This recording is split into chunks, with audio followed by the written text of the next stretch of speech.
Guys, and welcome to today's session. In this session, we're going to be going through statistical analysis of Darwin's. We're going to take a look at some different ways that you can look at your Darwin from kind of a statistical standpoint, looking at ways to improve your strategy over time. Now, this is the first time I've tried streaming to Instagram, so I'm just going to double check that it's actually working which it looks like it is. There we go. Yeah, it's working. So I'm trying to slowly incorporate new channels just so that we can get these sessions out to as many people as possible. But I'm quite technical, but I'd like to, it takes me a while to learn new platforms and stuff. So I'm really trying to dig into Instagram and TikTok now. So I'm slowly introducing, like I say, more of these channels just to get these sessions out there and to get Darwinex Zero out there as well. So if you've not been to one of these sessions before, they are my favorite live sessions to run by a country mile. Essentially what I do is I take somebody in the audience, we get your Darwin, we get your track record, we take a look at your trading behavior, we do it live, and we look at things where you may be falling short, or if there's any low-hanging fruits that you can kind of take advantage of to refine your strategy and to essentially build a better track record. Now, as a disclaimer, a lot of this is just personal opinion. So obviously, you know, I'm limited by my ability as a trader, of course. However, I'm in a good position because I've worked in the industry for a long time. I've been a trader myself for 6.5 years. I also come from a data analyst background. So I like finding, how we doing Exponential? Hope you're good, dude. I like finding patterns in data and statistics and trying to translate that into human behavior and seeing if there is a link. Sometimes there's not. Sometimes we come across coincidences and we kind of have to put it down to that. But often, and you know, it happens a lot, we will see the same repetitive behavior across different traders, and you kind of build ways to overcome bad habits just by looking at numerical data, i.e., is this trader more likely to do something? Okay, there's a root cause to that. There's usually a root cause to every habit or behavior that you have as a trader, and it's about finding out the fix and trying to nip it in the bud if it's a bad behavior. Alternatively, if there's signs that there's a low-hanging fruit and that you haven't recognized it yourself, a lot of these sessions are where we try and get the traders to double down on that. For example, an easy example I can give of that is, you know, a trader might be trading 10 assets and they don't realize that 90% of their P&L comes from one asset. Now, unless they're strategically hedging themselves with the other 9 assets, it kind of doesn't make sense to use your exposure on those 9. You may as well focus on the one. You'd have multiple benefits. Again, I'll go into this on more detail when we have a proper example, but your value at risk would lower. Therefore, your risk multiplier would increase without you having to actually change your trading size, just because you're taking less positions and focusing on less volatile assets, for example. And therefore, your Darwin's going to perform. You have to do less work and your risk is going to increase anyway. So there's so many little low-hanging fruits that you kind of wouldn't be aware of unless you come to these sessions and you really dial in on this side of your strategy analysis, because most traders just take to the chart and they look for the next shiny new pattern, or, you know, what's happened in the past 6 months and should I change something? Whereas I like to approach it from a very different perspective. I like to, and whether it's right or wrong, whether you do this or not, I just think it offers a great, fresh, alternate view of your system where you look at the back end and how it's actually performed and why, as opposed to just going, well, this worked well because I made money, because that's not always the case. So rather than me rambling on for a full hour, I'm going to ask if there's anybody in the Discord audience who would like to share their Darwin, and we can go over that live. If not, I can either pick on somebody or we can choose a random Darwin. The only problem with that is I'd rather people take value from the session. So if there's somebody in here who wants me to take a look at their Darwin, then I will be more than happy to do so. Okay, Exponential. I did promise you that we would do you last week. So we will start with Exponential, and if we have time, Sana, really going to butcher this name, so I do apologize. Sana Pianta is that how you pronounce your name? You've also sent your Darwin in, so we'll try and take a look at that as well. If we don't get a chance to do it today, which I think we will, bravo. If we don't get a chance to take a look at it today, I will do either a personalized video for you, or we can reschedule it and we can do it on a call. That's absolutely no problem. As long as you get your analysis done, that's the main thing. You're Italian. Okay. Yeah, my Italian accent isn't the best, so I'll just say it in my nice Brummy accent. But let's start with GNN. So what I tend to do is we start on Darwinex 0, and then we take a look at the metrics on Darwinex, because you do get different metrics on Darwinex.com as well. Now, Exponential has sent in a what we call a classic Darwin or a Darwinex Darwin, i.e. hasn't gone through Darwinex 0, which is fine because there's a lot of cross-pollination, and you can view classic Darwins on 0, you can view 0 Darwins on classic. What I like to do, because there are different metrics on both platforms, I take a look at both, just so that we see the whole range. So if we load GNN up on both,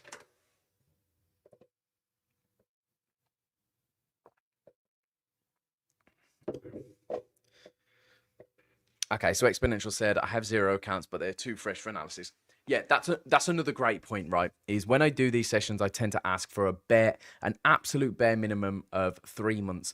Although realistically, you kind of need 6 months to take anything valuable away, because a 3-month period just isn't enough to take it. Like, it's not enough of a sample size. Even if you have thousands of trades within those 3 months, it's very difficult to make a decision based off of that, because it's such concentrated data in a specific market condition or period, where you don't really know if that 3-month period is reflective of the wider, other 3 quarters of the year or the previous 5 years. So I prefer 6 months with a decent amount of trades. Of course, if you're a swing trader, you're going to need more time or more trades.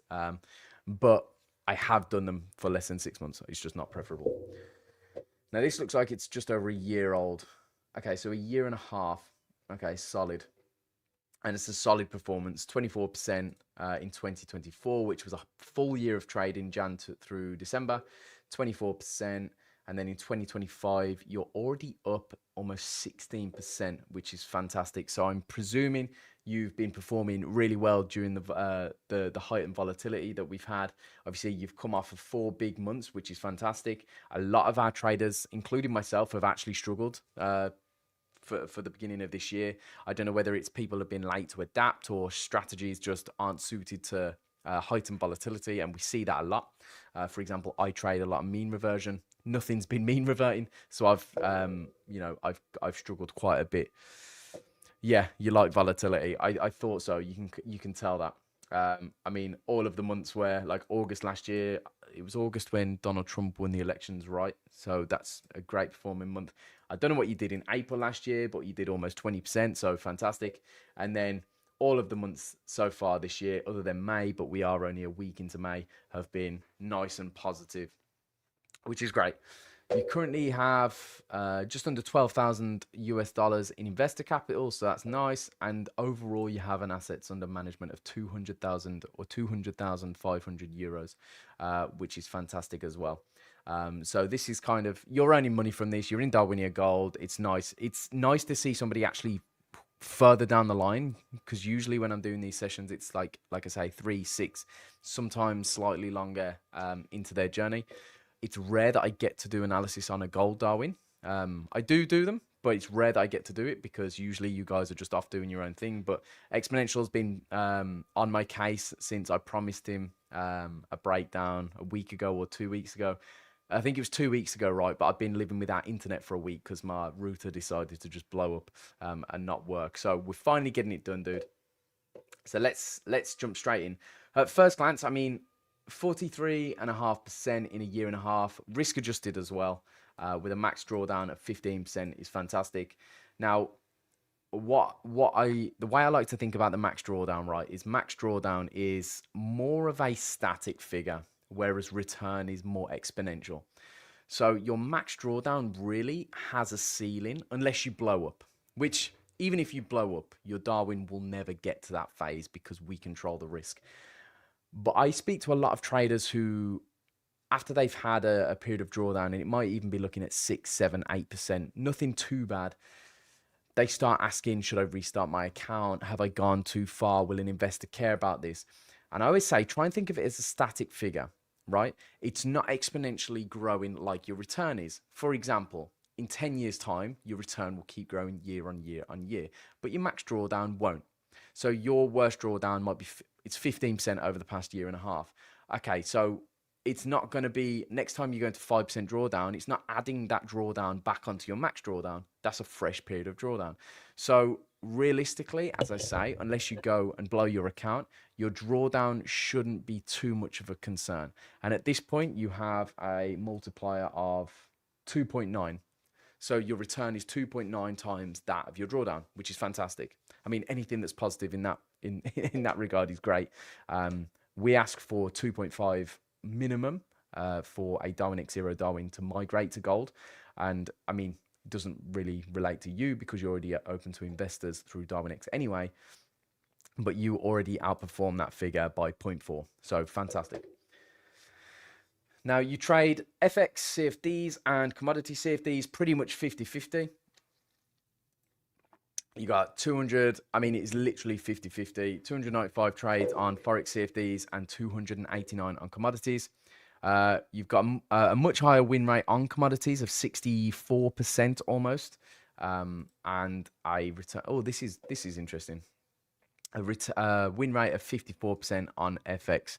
Now, what sticks out to me straight away is you actually have slightly higher amount of trades in FX as opposed to commodities. You have a lower win rate and your return is only 6%. Now, if we take a look at commodities, your commodity trading has contributed 41.4% of this 43% return. Now, I'm going to go out and ask the question. I'm going to ask you two questions. The first one is, which I'm presuming you are a manual trader just because you trade two assets, which is GU and gold, which is funny. I had a call with somebody earlier who was very similar. I presume you're a manual trader. This isn't an expert advisor. Okay, so it is an EA. For me, it's not 50-50, but risk adjusted it is. Okay, so you trade with an EA. The second question that I have is, does your FX trading hedge against your commodity trading, or are they two separate strategies running their own kind of protocols?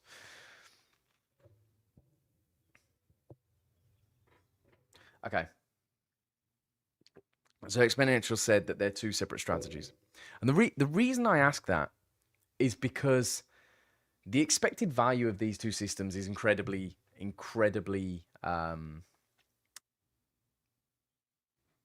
different. Is that the right way to say it? I don't even know. 295 trades to return 6% compared to less trades, albeit the same, to return 41%. Okay, that makes sense. So Exponential said, I'd like to have both systems for hedging drawdowns. And that's what I was going to say. I mean, you're trading with your own capital. You've got a 1.5-year track record. I don't want to speak like I'm, telling you to suck eggs, which is why I asked, do you use the one to hedge the other? Which makes complete sense. Because at face value, you would look at both of those systems and go, well, the expected value of both is completely different, right? You have a much higher win rate on gold. It returns you a lot more money. So what's the point in trading pound dollar? The risk that you allocate to that system could be used better off elsewhere. Now, when you start introducing hedging mechanisms, it makes this conversation a little bit more tricky because it goes deeper than, like I say, face value. And you can't just say, well, stop trading cable because your gold trading is performing really well. If you wasn't using any sort of hedging mechanism, or you wasn't hedging your drawdown as you say you are, I would literally say, for the sake of 6% in a 1.5 years, I wouldn't even bother trading cable. I'd either look for another asset to trade, or I'd double down on gold. Because what you could do is you would save so much exposure from not trading pound US, and you could allocate that exposure to gold, right? So if you don't know how exposure works at Darwinex, I've been publishing short form clips recently in Discord, Instagram, TikTok, Twitter, YouTube, every channel that you can think of. I would highly recommend, and this doesn't just go out to Exponential, this goes out to everybody. If you don't know how your exposure works, how we measure deleverage, and what that all means, I would highly recommend going and watching some of those videos. They're all like 40 seconds to 60 seconds long each, and I try and break it down into baby steps, like little bite-sized chunks, so that it's easy to understand. I've completely lost track of where I was going. Exposure, right? But you've got 295 trades worth of exposure here, right? Now, what you could be doing instead is removing that 295 trades, because remember, one of the factors of calculating your value at risk is trade frequency. So you'd be reducing your trade frequency massively. Another one is trade volatility or asset volatility, but you'd actually be giving up a less volatile asset to allocate more risk to more volatile assets. But that's by the by. But because you're reducing your trade frequency, your VAR would drop, your risk multiplier would increase only slightly. I'm not talking it would double, because it wouldn't, but your risk multiplier would increase slightly. So without even having to risk more on your Signal account, you'd be making a higher return on your Darwin anyway. And this is more generalized because I know we've already established that you use Calibre as kind of a hedging mechanism, so it's not necessarily advice to you, but to anybody else who's out there who looks through their assets and looks at they're underperforming on some, overperforming on the others. Unless there's a strategy involved as to why you're still trading those, I personally would be looking at my worst performers and trying to either replace that exposure with better performers, or figuring out a way how to trade those assets better. Believe it or not, I see some traders with a 10% strike rate on some pairs, with an 80% strike rate on other pairs. And it kind of doesn't make sense to me. They trade both pairs with the same amount of risk. And it doesn't make sense to me because both pairs have a different expected value. You're way more likely to win and make money on the one as opposed to the other. So therefore you should risk separately. Again, this is all my opinion, and feel free at any point to disagree with me. I'm not saying I'm right. I'm just trying to give a fresh and different opinion and perspective. Now, if we take a look at the next one, so this is your trading time distribution. The first thing to preface this with is where it says number of trades, this actually tracks trading decisions. So it tracks opening and closing of positions. So here it's actually half. So there'd be 310 to, I'm not going to even attempt that mental math. So it doesn't actually distinguish whether you're opening or closing trades here. The fact that you're trading using EA also makes this a little bit more difficult to take anything concrete away from.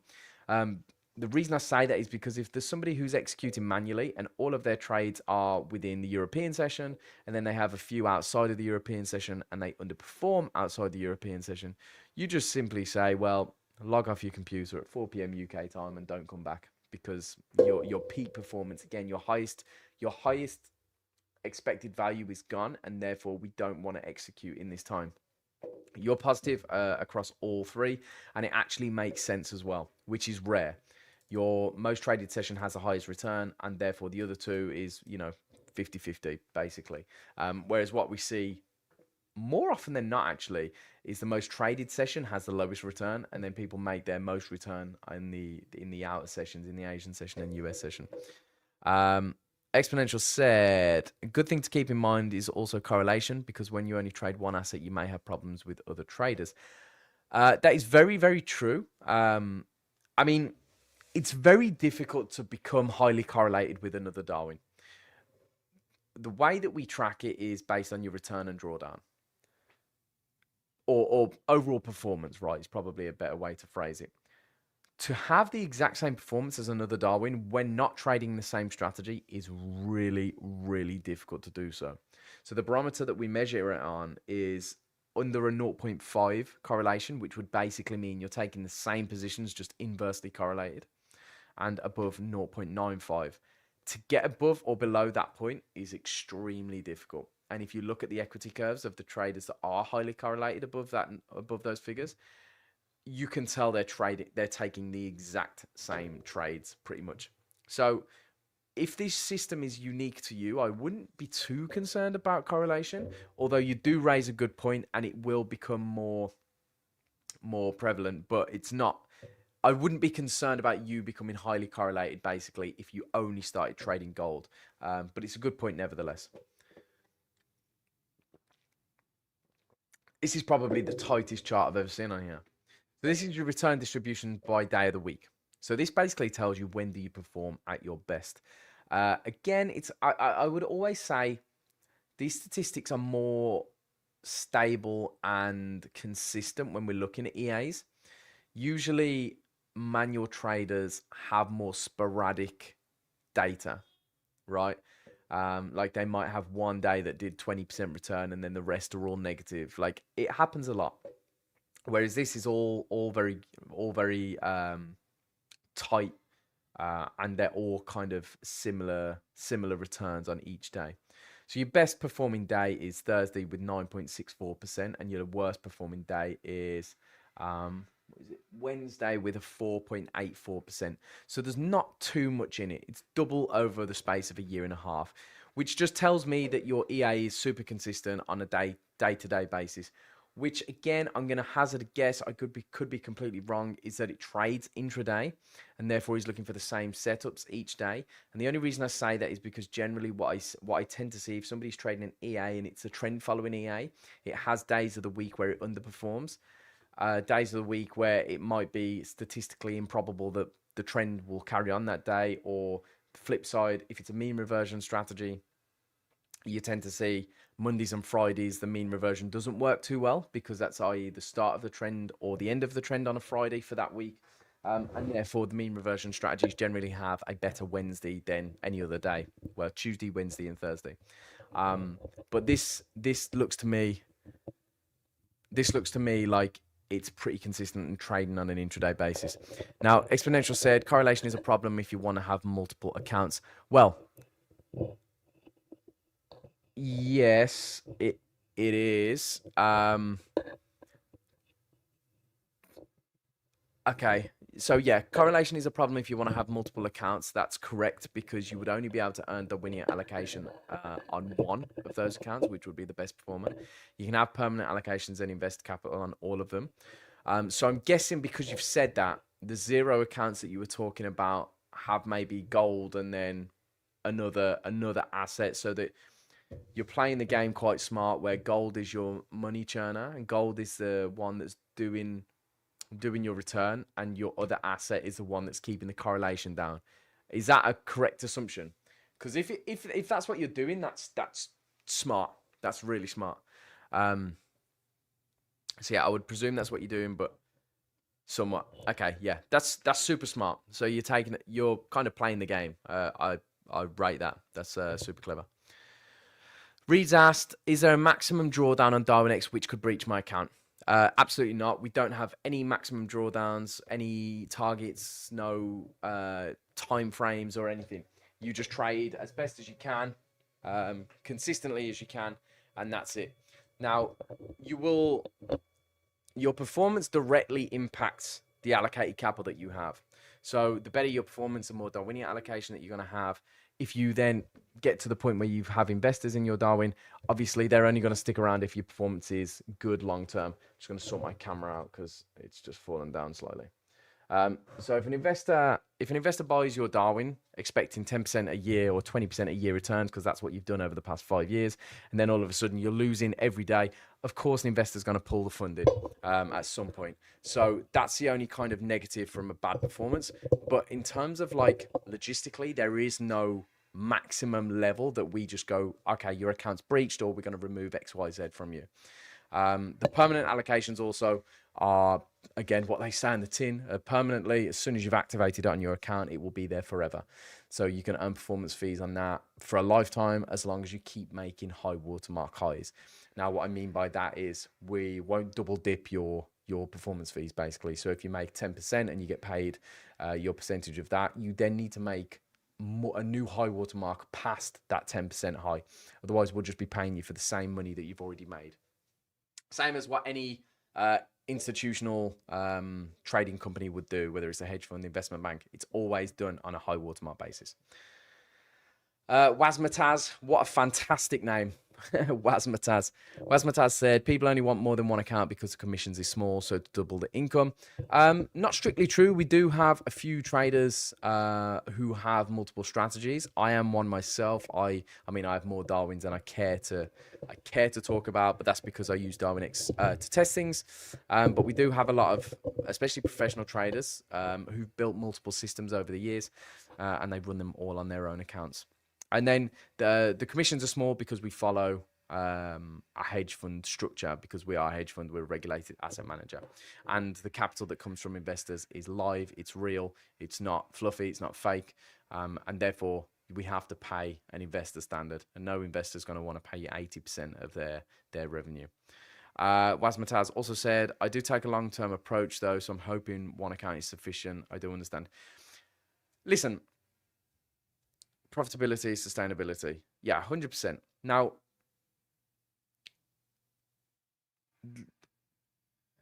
one account is sufficient if you consistently perform well and you scale it.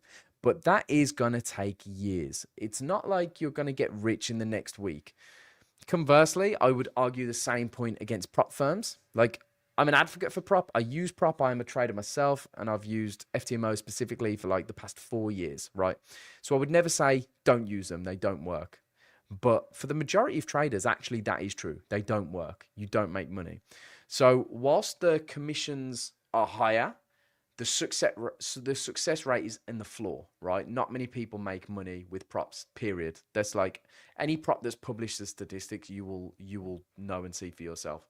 So even though the commission structure is 15% instead of 80%, the amount of people taking payment from Darwinex is way higher than elsewhere from a percentage perspective. And therefore, you have a higher chance of success here. So I don't really like the direct comparison where people go, oh, it's 15%, not 80, because, and this isn't me saying it about you, Wasmataz, or anybody in this session specifically, but there's many traders who I've asked the question when they've questioned the 15% performance fee. I've then said, okay, how much have you ever made from prop? And they say, well, I haven't yet, but I'm working on it. And I go, okay, well, you've not really got a point, because if you haven't proven to me that you can take payouts from funding companies, then I don't even want that argument. Again, that's not me saying it to you, Asmataz. I appreciate your question and I appreciate your feedback after. It's just a general thing that I talk about. My Darwin is FMFR. I'm going slowly but surely. Problem is the props change rules and sometimes refuse payouts. Funds has been gaining market share. Yeah, that's correct. That's what they do. They'll find any reason to ban you. Marto said, hi, Kieran. Hey, Marto. Could you do BNB, please? Any advice? I'm guessing BNB is your Darwin. If so, I'll stick it on the list and we'll see if we can get it done today. If not, I'll do it in a private session. Don't worry. Wasmataz also said, not complaining. I love the company and what you guys do. Appreciate that massively. We're here to help you guys grow anyway. And we do listen to feedback. We do try and improve our service based on everything that you guys say. So, yeah, let's crack on. Anyway. Going back to the return distribution by day of the week, super consistent, nothing to be concerned about. Again, if there's one outlier of a day, I sometimes say, listen, you need to revisit your strategy on that specific day, because let's say your Friday was all the way down here and the only negative day, we go, potentially the system doesn't work on a Friday for whatever reason. Maybe it's a mean reversion system, and Fridays, if we look at the data of the assets that you trade, Fridays when it makes a high or low of the week on in a general case, so it doesn't make sense to trade a mean reversion strategy on that day. It can be anything like that, but there's literally nothing that needs to be changed on this, so I wouldn't even worry about it. We're going to the next tab, which is your strategy analysis. So we'll just take a look at these metrics up here. So you've had 584 trades, so over a year and a half. What's that? So 18 months roughly. 584 divided by 18. I don't know why I'm doing this. I always do this and then I forget that it literally says it right here. So that gives you a daily trade frequency of 1.7. So you're pretty much taking just like 1 to 2 trades per day. 63% long exposure, which kind of makes sense in as though half your trades is with gold. And I would presume over the past year, it's been long for the majority of time. Profit factor 1.65, solid, above kind of the benchmark of what you would want of 1.5. 60% strike rate or just under. So solid as long as you got a positive risk to reward, which you have of a 1.15. Effectively meaning you have your average losing trade or average winning trade, sorry, is 1.15 times the size of your average losing trade. You pair a positive payoff ratio with a positive win rate and you've got a winning strategy.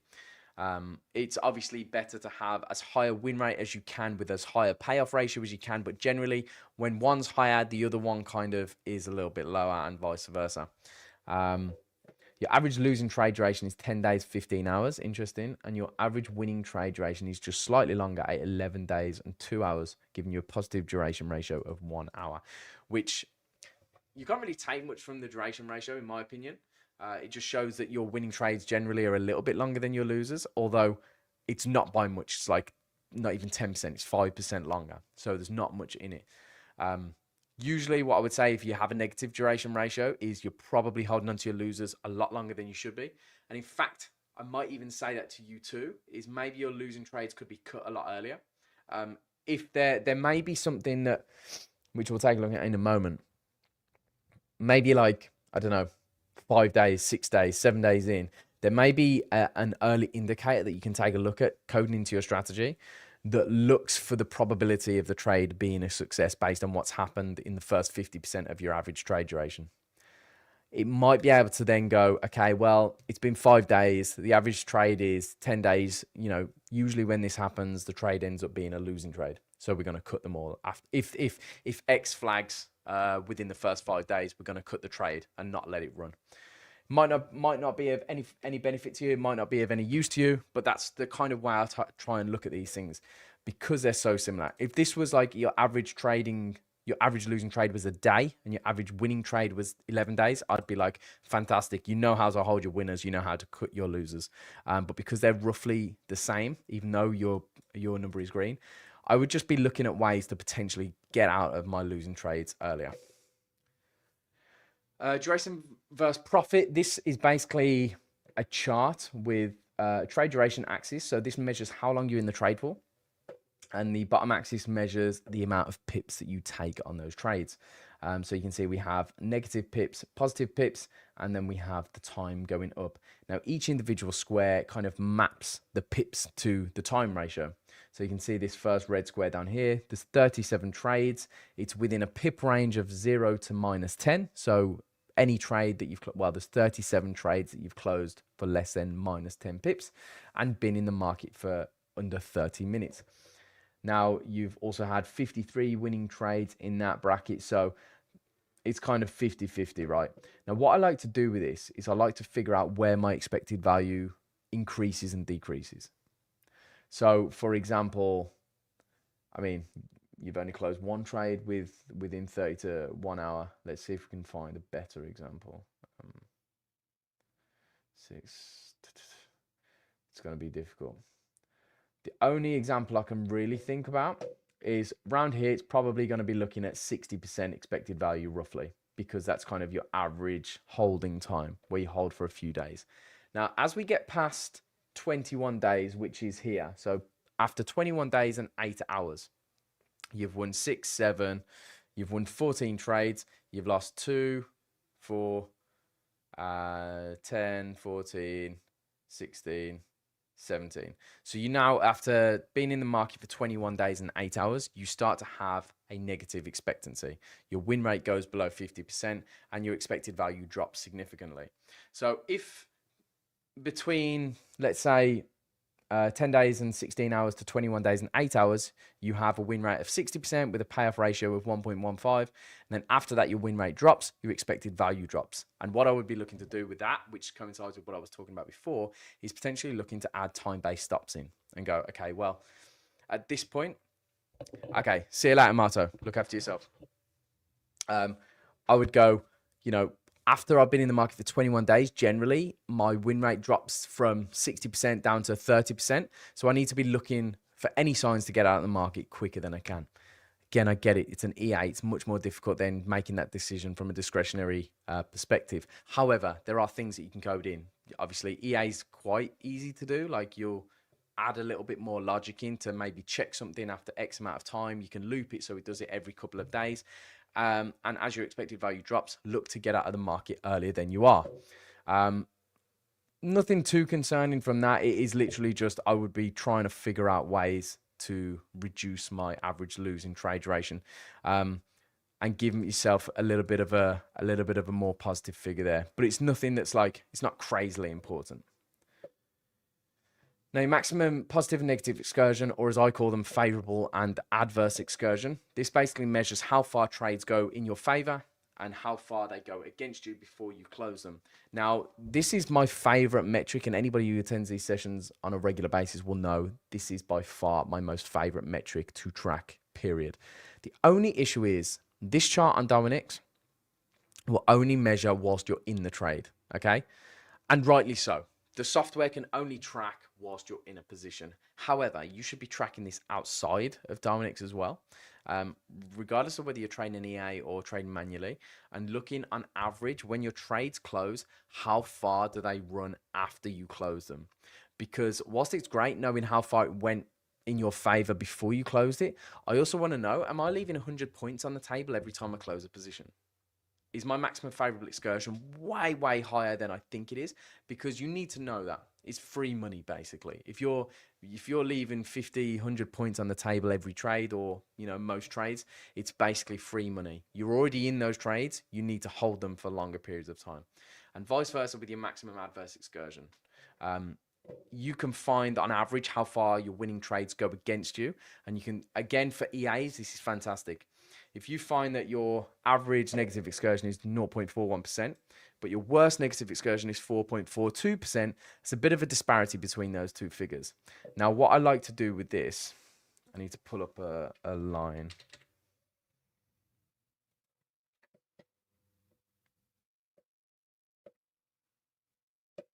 Where's my pen? Where's my pen? So, just at face value, without looking at the numbers, I'd say there's probably a line there which secures like if you had your max stop out at that line, it secures the majority of your trades other than this one and maybe this one.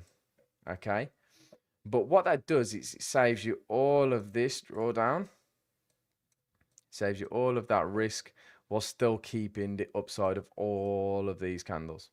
So I'd be looking for, okay, well, on average, how far do these trades go against me? What's the worst case scenario? What's the average? Is there a happy medium where I'm happy to put my stop past the average? Of course, you're going to take in a few black swans like this trade here, where you don't account for it. Let me clear that down because it now looks like a mess. But I want to be knowing, can I tighten my stops, and can I do it without, absolutely obliterating my strategy in terms of if I change my stops, is my win rate going to drop significantly? Because if it does, you don't really want to do that. You can also figure out if you're entering the market too soon, because if every trade, which the majority do, but there are some big winners like this and this and this, where you don't really take too much heat. But if you find out that you're taking heat on pretty much every trade, if you track your maximum adverse excursion, you know on average how far your trades go against you. If you find that every trade is going against you by 10 points, great. You can reduce your entry by 7, 8, 9 points. Still get into the market, but have a much better entry. Again, it's going to take a lot of testing. It's going to take looking through your old entries, figuring out, okay, if I'd have moved my entry down by 8 points, how many moves would I have missed? How much more R would I have gained on the other trades? So it does take a little bit of working out, but it's definitely worthwhile doing so. Just bear with me for 2 seconds, guys. If you've got any questions thus far, post them in the chat. I'm just going to pop out for 2 seconds. Bear with me.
I'm back. Sorry about that. So yeah, it's my favorite metric to look at. I think you can pretty much change a losing or break even strategy into a winning strategy just by really deep diving your excursions on both sides. But it does take a hell of a lot of work. It's not an easy thing to fix, and it takes a lot of figuring out your past data, what would have changed if you'd have altered your stops, if you'd have altered your targets, running a lot of sim tests. Again, it's easier with an EA because you can tend to backtest things easier on software as opposed to going through your journals and doing it all manually, but it will pay off dividends. Now, Exponential asked, does the starting quote reset when commission is paid? Like if I buy 100k allocation at 100 quote and then the high watermark has been set to 10%, which is 110 quote, after 3 months, would the next payment be based on 100 or 110, like 120? So your starting quote, it's always on a high watermark, so it'll stay at 110. That's correct. So it'll be based on 110. So if you took a performance fee at 110 and then you went in 5% drawdown, you would need to get above 110 unless you had new allocation. So there is a quote reset function for like Darwinia allocations. So for example, let's say you worked up to 110 and then you sat in drawdown for 3 months, or your Darwinia allocations went and then you earned new allocations, you wouldn't have to get back above 110, if that makes sense. But if you still have an existing allocation that started above, then yes, you would still need to go above 110. With the permanent allocations for Darwinex 0 is literally just high watermark because that's not going to reset. Reed asked, regarding the investors, can they arbitrarily decide to remove their allocation unexpectedly, perhaps as a result of other better performing Darwins? Yes, there is no lockup. There is no stopping investors doing what they want. Obviously, we are FCA regulated, so we can't block investors from, stopping to withdraw.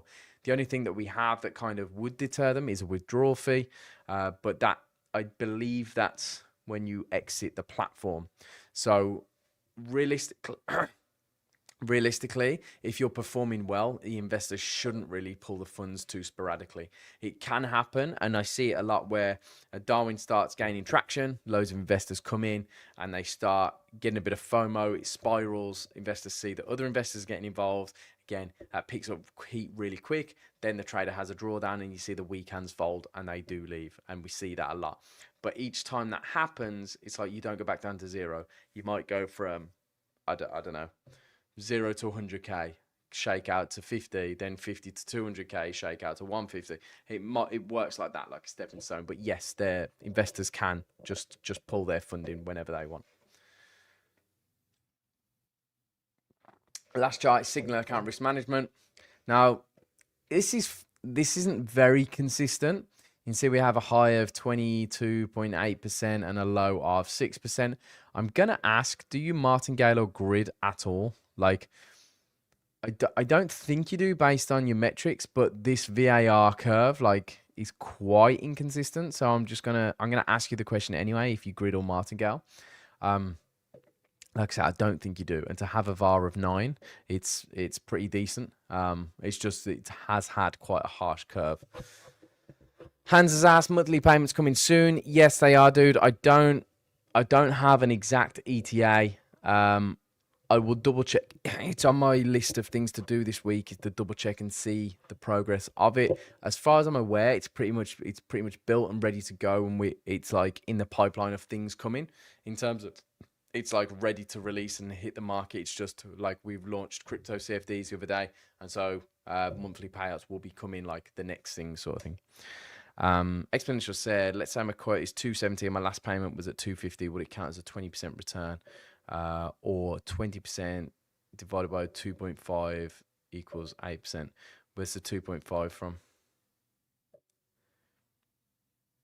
It all depends. It all depends on the high watermark of the capital that's allocated to your system.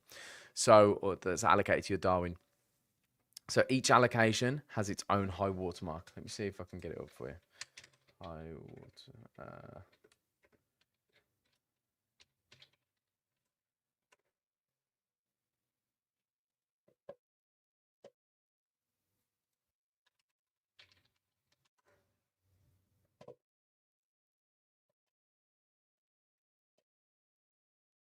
So the high watermark, or HWM, is widely used. Oh, we already know that. High water mark is calculated based on the net profits generated since the very first allocation in the Darwin and not based on Darwin's quote or the return in percentage. So in the graph, we can see the high water mark is calculated as the months go by. In the third month, which is here, the high water mark 1 is calculated for the profit generated in this quarter. In this case, $10,000 of profit would have been made, and consequently, $1,500 of performance fees would be paid. In the following quarter, no new high water mark would be generated, since 7,000 euros would have been lost in this quarter. Don't know why it's gone from dollars to euros here, but we'll roll with it. Would have been lost in the quarter, and the start profit would have been reduced to 3,000. However, at the end of the third quarter, high watermark 1 is exceeded again by 1,000 euros / dollars. So a new high watermark is established, which is high watermark 2, which is this figure here. Performance fees would thus be paid for the difference between high watermark 1, 2, and high watermark 1. So 1,000 euros in additional profit and 150 euros in performance fees. Now, having said that, in which situations can a reset occur in DarwinIA allocations? So all DarwinIA allocations expire, closing with losses. These losses are fully covered, resetting the P&L to 0 for the next allocation. While having losses greater than 5% in active allocations, you receive a new allocation, or an allocation is closed while another remains active. In this case, the accumulated loss is capped at -5, and you must recover this loss to generate performance fees. So basically, if you lose all your DarwinIA allocation, you basically start from scratch. But if you have accumulated allocation that's more than -5%, you would need to work out that drawdown before you start earning performance fees again. Let me whack this. I've just whacked it in the chat for you so that you can read it. What I would do, and what I used to do when I first joined Darwinex and I was learning all of this stuff, I just took all this, stuck it into ChatGPT and said, explain this to me like I'm a 5-year-old. And it just picks out the most important things and gives you what you need to know, basically. So moving on to DarwinX.com, Exponential Sale, I think answered my question. Okay, great, fantastic. I'm glad I did. It's one of those things that it's hard to explain, but the article is there if you need it. I also am recording a video on it tomorrow, so it'll be like a short form video, but again, it'll just explain the same stuff that we've just been over. So taking a look at it, your Darwin on DarwinX.com. For those of you who are unaware, you can log into DarwinX.com using your DarwinX 0 login, or just create a new account. And then you have to be logged in to be able to do this, though. And then go to DarwinX.com/Darwin/ your 4-ticker Darwin. Obviously, this is a 3-ticker Darwin because it is a DarwinX Darwin, but you can search your 4-ticker Darwin and search for it there. If it doesn't work, do that, stick a hashtag at the end, and it will find it. Don't ask me how, I just know that works. Once you do, it'll come up saying from D0 here, but again, this isn't a 0 Darwin, so it doesn't have that. Now, what's interesting with DarwinX.com when you come to analyzing your strategy is we have broken it down into these little things here that we call investable attributes. So we've got, I've never actually counted how many, I think there's 12. 1, 2, 3, 4, 5, 6, 7, 8, 9, 10, 11, 12. Yeah, so we've got 12 different attributes. Now, I'm going to be recording videos on all of these too, hopefully in the next week or two, which I think are going to be great because I tend to not explain these too well. And what I would like to have is a bit of infrastructure and video so that you guys don't have to wait for these sessions and you can go and watch those 1-minute clips, then take a look at your Darwin and understand kind of where you are without me having to explain it, right? And go through all these every sort of week. You can do your own Darwin analysis. But your experience, this basically, we measure your experience in something called D periods. Now, what we do is we either relate that to the amount of trades you take or the length that your track record is. And to simplify it and give it kind of the most simplistic explanation is we're trying to say to an investor, this is how confident we are that this record is reflective of this trader's behavior. Okay, so if we have a month's track record with 3 trades, we don't know if you're going to perform that same way for the next 10 years. So we can't advertise it to an investor with a high experience score because we just don't know. We just don't know if you're going to be performing the same. Now, as you take more trades and as your record grows in length or time, your experience score will grow. You just have to keep trading. That's the only thing that is going to make this score grow. and it's literally just to keep trading. Now, I should have mentioned if you hover over them, it gives you a little bit of an explanation as to what it measures. So again, you can come on here and you can read these explanations and you'll pretty much know what you're looking at. And it scores every attribute a score out of 10. So 10 being the max, 0 being the worst. Now, you have an 8.9 out of 10, which is great. You just need to keep trading. And eventually, once you've got 12D periods that are full of behavior, you will have a 10 out of 10 pretty much. The next statistic is market correlation. So as I always say, market correlation, it's quite difficult to have a bad score unless you're a long only trader. So if you have an account where you go long only US stocks and ETFs, for example, you're obviously going to have a poor market correlation score, which basically means, do you trade long as well as you trade short and vice versa? Or are you skewed more in the one direction? Hence why I say long only traders who are trading, ETFs and stocks, and they go long only during a bear market or during a market downturn, they're not going to perform as well. They might be able to mitigate their downside, but they're not going to perform as well as they would in a bull market. And therefore, they tend to get a low score from a market correlation perspective. If you trade both directions, which most traders do, generally you will have a high score. Like, it's not rare to see traders with a 10 out of 10, a 9, 8 out of 10. I'm presuming yours isn't 10 out of 10 just because you have 64% or 63% long exposure, meaning you're only short 30 something percent of the time. How much is that? 37% of the time. So you obviously perform better on the long side, I would imagine. But that's just a lack of data from the short side, which can come because you're trading gold. Of course, gold has been in an uptrend for the past year or so. So you would have been long more than you'd been short. It's not saying that you don't trade short as well. It's just saying that we have more data of you trading long. The next metric is risk stability, which is basically your VAR chart. Again, you don't have a great score on this. It's 5.8, so it's not really bad, but it's not great. But again, like I said, it's just because it's a little bit volatile. That's all. So all I would say is try and make this as stable as you can. So if you're gridding or martingaling, just be careful. Don't let it grid or martingale too much. Keep your position sizing accurate. Keep your trade frequency accurate. Don't trade... you don't trade any other asset other than pound, dollar, and gold, so there's not an issue there. But even so, your max VAR was 23.6. It's not even close to where it needs to be to kind of concern me. Anything under 30%, I'm happy with. Anything above 30%, that's where I start going, okay, I'm a little bit concerned, because generally what we've seen over the past 13 years is that any VAR over 30%, generally that trade is destined to blow up at some point. So you just have to be really careful at that point. The next metric, which is risk adjustment, you've actually got a 10 out of 10 score on. Now, this effectively measures how often and how much the risk engine has actually had to intervene in your trading strategy. So if you're unaware, the risk engine can close some of your exposure.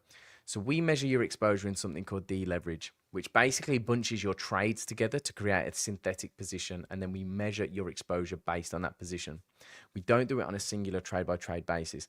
Now, because you trade two assets, I wouldn't be too concerned on this anyway, because I don't think your position is going to inflate massively, because you're quite restricted in how you trade. Like less than 2 trades a day on average on 2 assets, not too concerned.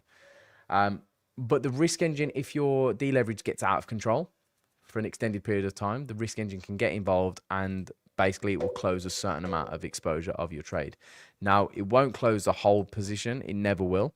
Whilst you're in a trade, it will always be in a trade. It just might close a small amount of it. But we can see that there's barely anything, if ever. I don't think the risk engine's ever got involved in one of your positions, which is great. It means your deleverage has never spiraled. So just trying to find one now. I think the green dots are untouched positions. There's amber and red dots as well, which I can't see, but sometimes they hide in the clusters, which is where it shows a certain level of risk adjustment. Now, the next two are quite interesting because you have low scores on both of them. Now, I always butcher the explanation for these, so I do apologize. But again, we have K-base articles that go over this. So if we go open and close strategy, You come to help.darwinex.com/open-and-close-strategy-attributes. I'll stick this in the Discord chat so that you have it. But it's worth taking a look at, especially for you, Exponential, just because you have low scores. But basically what this does, it's a custom built metric by Javier Colon, one of the founders of Darwinex and Darwinex Zero, and it basically measures your approach in time. So it takes a look at your average trade duration, and it calculates whether you would be better off from a return perspective getting into the market sooner or later based on time. So where it says minus 20, 10, 30, 40, 50%, and then a positive 20, 30, 40, 50, 10%, that shows if you would be performing better if you entered the market minus 20% of the time. So 2 hours sooner or 2 hours after, for example. Again, I always butcher these explanations, so I do apologize. In fact, I'll read the official description in a moment, just so there's no butchery going on. Both of these metrics are shown on the same page. So it doesn't matter which one you choose, you're going to see them both. Now, at the moment, you're ranked 8 out of 11 when it comes to opening trades. So there's a bit of work that could potentially be done there. And you're ranked last out of 11 on closing trades, which tells me that you could either be closing trades earlier or later, but you would be outperforming what you're currently doing. So again, it's a bit of a low-hanging fruit, right? You could extend your targets by 10 to 50% or pull your targets back by 10 to 50%, and you would still be outperforming your current model. So again, it might be worth sim testing some of that. The official description. Open strategy and close strategy metrics measure if this strategy would perform better by systematically opening or closing trades earlier or later. Exponential said on the close strategy, 40% is always better, so there is room for improvement. Yeah, let's take a look. Yeah, 40% is 6th on the list.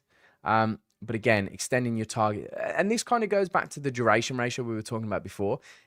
We could use that as kind of the base idea. So I have a 1-to-1 duration ratio. Now, how do I extend my trades? Well, if my average winning trades are 11 days, what's 40% of that? 4.5 days. So hold your trades for 4.5 days longer. I don't know if your trades are targeted, like have price targets or time targets within your EA, but that could be something to look at. The others would create bigger drawdowns. That's another thing. Okay, so when you start fiddling about with stuff like this, you do have to test that kind of stuff. So I'm glad you've said that, because it's not a case of just saying, well, you would make more money. There are other things that come along with it. You know, generally, if you make more, higher of a return, it's difficult to do that whilst keeping the drawdown lower. So that's a great point.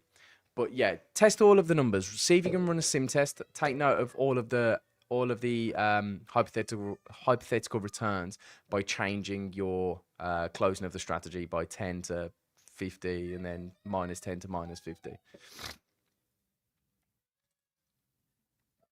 Positive, negative, and duration consistency we've already been on. It's just a different way of displaying the duration versus profit chart that we took a look at on Darwinex Zero, which is this chart here. 2 seconds. It sounds like my children are in and crying. Can you go down there, please? Stop crying then. I left the door open downstairs, and the little one decided that it's a good idea to come up and start crying. So apologies if you can hear background noise. So yeah, we've already taken a look at that on Darwinex Zero. The next attribute is the loss aversion, which you have a 9.8 out of 10 score, which is fantastic. I mean, your maximum excursion chart, so I'll just put it on the 12 period here, which is 12 years. 12 months. It actually does look fantastic. Okay, so it's pretty consistent. Your maximum favorable excursion is way bigger than your maximum negative excursion. Henceforth, you have a great score. The only thing, I mean, even here, right, it looks like the behavior's changed. Over here, you was holding drawdowns a little bit more, and then roughly 50% of the way through, those drawdowns become non-existent, basically. So I'm presuming that you made some changes to the code or the parameters that you run that stopped it from having that drawdown. What's just happened? Have I just been entered in there? Oh. I just heard one of my trade alerts ping off. That's the problem with being a trader on these sessions. I hear alerts all the time. I'm like, ah. Now we've got two more attributes to take a look at. We got your performance and we have capacity. Now performance, you scored 9 out of 9.9, which is great. So this is our in-house Monte Carlo test, and it basically measures your strategy against 10,000 uncorrelated strategies, all running at the same level of risk. So we measure how you compare to these 10,000 random strategies that are all using the same risk. And I repeat that because it's important to note that we're not measuring you against traders taking different amounts of risk. It's all the same. The market has been a lot more volatile. This is a reason. Okay, that's interesting that you get tighter negative excursion whilst the market's been volatile. I mean, that is a credit to you and your strategy, I guess. As of right now, you can see that you're 99, or you're on the 99.71 percentile, which means you're outperforming 9,970 of these uncorrelated strategies running in the Monte Carlo test, which is fantastic. The reason I like this test isn't because you can take something away from it, because you can't really. There's nothing that you can take away from that number. But what you can do is, as you start making changes, so for example, if you start making changes to how you close trades, like what we was just looking at with the opening and closing positions, if you start making changes, you'll get instant feedback from this metric. It will give you instant feedback on whether it was a good decision or not. Because if you start dropping down through the Monte Carlo or through the performance, you know that what you did potentially didn't work. If you drop from the 99.7th percentile down to the 85th, you know that you made a change that you need to revert back. So, for example, over here, you drop down quite a lot. You drop down from the 30th. Oh, that's so annoying. 30th to the 8th percentile. Okay. Then you made some changes. You ramped it right back up to the 98th percentile. You then drop down to the 49th. And just so it gives you real-time updates in A, your performance, but B, if you make any changes and then you see a difference in the performance calculation or the performance test, you know that it's not a derivative of your performance as a trader, but it's more of your strategy in itself. And then last but not least, you have a 10 out of 10 scoring capacity, which is fantastic. I'm surprised at that, really, because you only trade 2 assets, but interesting nevertheless. This basically shows how we measure your alpha cap, or how we measure your max investment, which is something that I always say to people is never an issue until it becomes an issue. So when you're just starting out trading, this won't even cross your mind ever. It's only when you become a successful trader and you start scaling and you realize that actually there's a cap to how much capital you can take on and how much capital you can execute with. Now, we measure this by taking a look at your toxicity flow, or the toxicity flow of your orders that you put in the market. And we measure the liquidity, how much you'd be able to get off at any given time, and what the divergence would be between your account and the investor's account. So what we can't do is advertise your strategy by saying this trader averages 25% per year return with a 15% drawdown, come and invest. They invest and then they don't get those returns. They get a 2% return a year with a 30% drawdown, all because they can't execute the same amount of size that you can execute from your base account. We do that by, like I say, looking at the toxicity flow of your orders. Now, I put it onto all periods so that we can see this. This measures the divergence sensitivity. So if we take a look at your Darwin now, so on the 5th of May, which is when the last time this was calculated, your Darwin was up 43.21%. If your investors were getting slipped on every trade by 2 pips, then they would be up 38.33%, which is actually not too bad. That's a 5% difference over a year and a half. That's a lot better than mine, let's put it that way. So really, it looks like you're trading probably lower size in highly liquid hours on liquid assets. Like this, it's all kind of common sense, right? You don't want to be executing on New Zealand Swissy in the peak of the Asian session when liquidity is lower. Like a lot of it is just common sense, but there's no one fix that I can give to everybody that will increase everybody's capacity. It doesn't work like that. Now, your max estimated investment, if we scroll down, this is where you find your alpha cap. So as of right now, your Darwin can manage $762 million, which is fantastic. Like that's just a ridiculous amount of capital, especially into a strategy that's managing 2 assets or 2 pairs. Like that's an insane amount of an insane amount of capital. Usually with systems like this, you find it's probably 10, 15 million. So the fact it's so high is ridiculously good. But for you, that basically means that you never have to worry about scaling.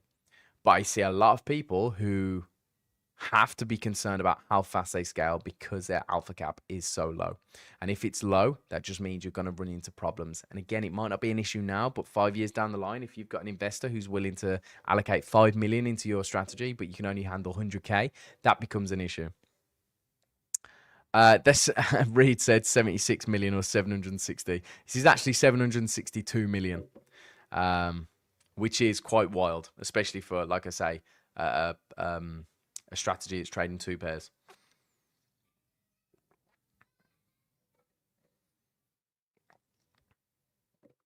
You can see down here as well. I don't think this works for Darwinex Zero Darwins. Usually this doesn't show, but you can see your toxicity flow in here. So it shows you the difference in average price. You can select percentages or pips, so you can measure how much toxicity flow is going through your trading. Yeah, that's an insane AUM, to be completely honest with you. It's rare that you'll see something like that. The only person who I've seen with a ridiculous one is Spreadsheet, who's one of our active Discord members, or at least he used to be. He's gone a bit quiet recently. He's got one of his Darwins. Is it this one?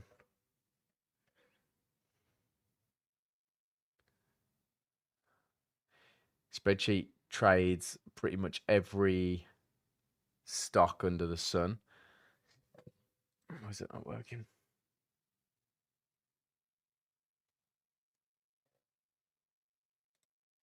Ah, he's closed it, that's why. Ah, Spreadsheet, what are you doing to me? Did you close this one as well? I know this one's open. Yeah, so this is another one of Spreadsheets. So 6,846 million. So that's probably what, $6.5 billion. So he could basically start up his own hedge fund with this strategy. But again, he trades, to my knowledge, he trades every asset. How do we find it? Oh, it's here. Yeah. Oh, this is his FX system. Interesting. I didn't even know he had an FX system. But yeah, that wraps us up on the investable attributes anyway. Huge motivation, to be honest. Yeah, I mean, I wish I had a system that let me manage 750 million. I can't lie. But then you've got the issue of finding investors. But like I say, that's what Darwinex is here for. That is what the investor marketplace is for, so that you don't have to go out and network with investors and speak to guys and sell yourself, because we will do it all for you. I am aware, Sana Pianta, I agreed to do an analysis for you. We will, if you send me a direct message, we will organize it. I will either do it privately for you. I can send you a recording. We can jump on a session, or we can schedule it in so that next week on this session, I can do it live for you again. Completely depends on how you want. Just send me a direct message and we'll get it sorted. We'll get it locked in. But guys, that brings us to the end of the session. So I hope you took some value away from this. Exponential, I want to say a huge thank you for sharing your Darwin with us. It's a fantastic Darwin, and I mean, you're already kind of there. You just need to literally keep doing the same thing that you're doing, day in, day out. There's a few low-hanging fruits, but there is also going to be some legwork to make some improvements, because I think, like I say, you're already there. There's not too much that's kind of sticking out to me that goes, that's going to be an easy fix. But there's still going to be some things that you can work on. Of course, as traders, our job is to improve our strategy over time. And there's always small improvements and things that we can learn and things that we can do. So Sana Pianta said next week is fine. Thank you. Awesome. So guys, we will be back tomorrow at 5 p.m. UK time. 4 p.m. 4 p.m. UK time, because we used to have the AMA afterwards. So we'll be back tomorrow at 4 p.m. UK time with the Darwin explanation session. That's when we take a look at VAR and risk exposure and all of that good stuff in much more detail. So be sure to come and stick around for that session as well. If you don't have time, we do record all of our sessions and put them on in YouTube and X as well. I've just started streaming them to Instagram, so I'm going to have a look back and see how that went. OML said, dang, I missed. Don't worry, dude. It will be on YouTube or X, so you can go back and watch it. No problem there. Wasmataz said, what was the ETA and the monthly payments got disconnected? I don't have an exact ETA as of right now in my head, so leave me for the rest of this week. I'll go and have a chat with some guys on the team and see if we have an ETA. It's one of the next things to be released. Now that crypto CFD accounts are out of the way, monthly payments is on its way. Exponential, thank you for the analysis. Anytime, dude. And I mean, I just want to say thank you for sharing it with us. And in fact, I'm not sure. I presume you're an English native speaker, because your English typing is fine. If you are, let me know. Send me a DM, and potentially we could get an interview in, if you would be open to that. If you speak French, Italian, or Spanish, we can get you hooked up with the right person to interview you.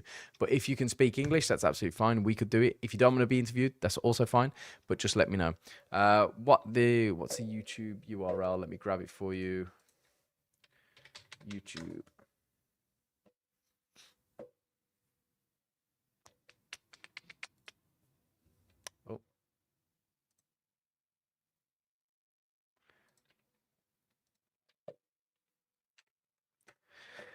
So if you go on to the YouTube channel and then go to live, you'll see all of our previous live sessions here. So our welcome sessions go on here, Darwin explanation sessions, the strategy sessions, any other ones that we do, they'll all come onto here.